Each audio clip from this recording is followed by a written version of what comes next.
में बोल दो कि मुखिया जी के हाथा में पंचायत बा आ सब लोग अभी के अभी जुटे। अब दोनों लोग सब कोई के सामने आपन आपन बात रखा।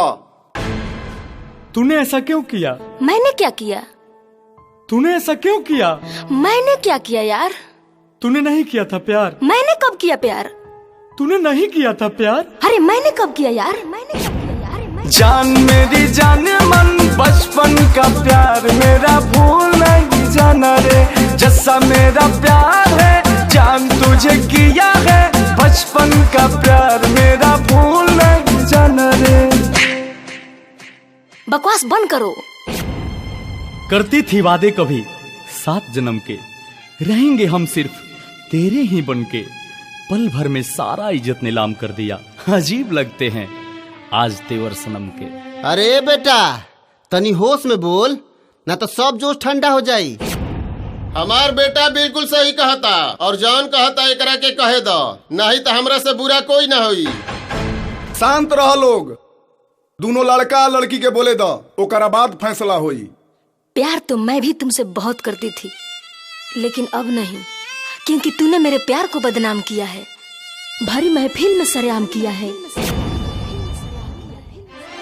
बात मेरी मान ले, तेरा मेरा दुश्मन सारा ये जमाना रे।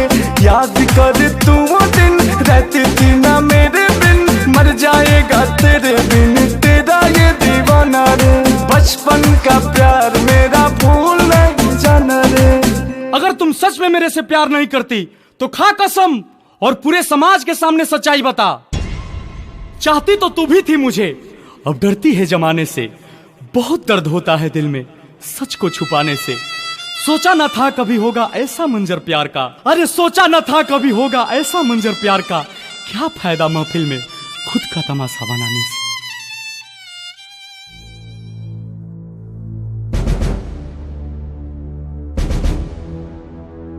बोला बेटा, तुम्हारा मन में जो भी बा खुल के बतावा। सच्चाई तो यही है कि मैं अंकुश से अभी प्यार करती हूँ, तब भी करती थी, लेकिन समाज और पापा से बहुत डरती थी। हम तुलो के प्यार के सम्मान करतानी और तुलो के प्यार हमरा कबूल बा।